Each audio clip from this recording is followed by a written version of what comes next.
Pets thrive on predictability, so it's more important than ever to understand how transitions can negatively impact our furry friends, especially given the more than 11 million new pets that joined families during the pandemic who are really used to everyone being home 24/7. Dog training expert Darius Cooper joins us this morning to discuss ways we can help our pets cope with the changes and manage that anxiety. Hi, Darius. Hey, Aubrey, glad to be with you. Your show is so much fun. Love to be here. Oh, well, we are so happy to have you, and we always love to talk about our pets. So explain to our viewers this anxiety issue that pets are experiencing, especially right now. Right. So, Aubrey, the last year and a half has been insane. And the reality is our pets have been along for the ride. And, when we think about pet mental health, it's something that's not often talked about.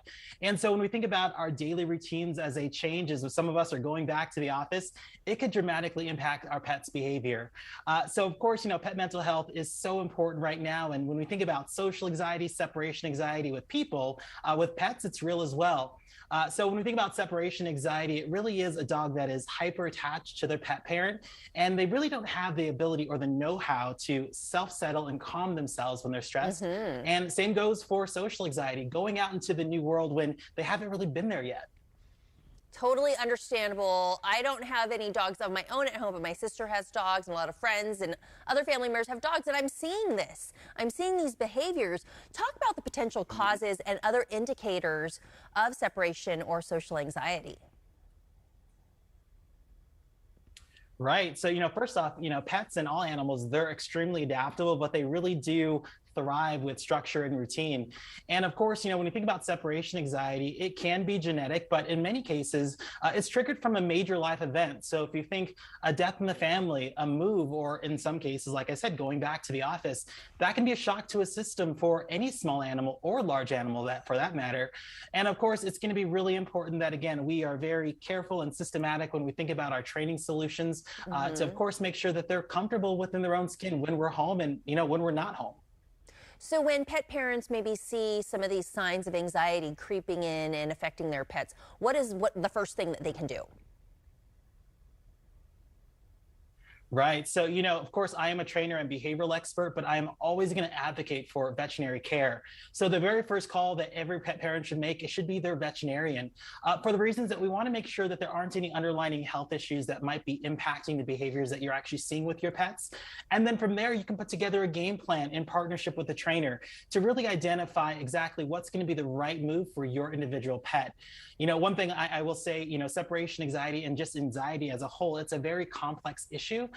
Which means it's probably going to be a very complex training plan and or solution. And I'm telling you, when trainers and veterinarians and pet parents collide, that's really when the solutions take place. Oh, yeah. So can you offer any of your go-to techniques, tips, or maybe products that pet parents can use to help kind of mitigate some of this pet anxiety?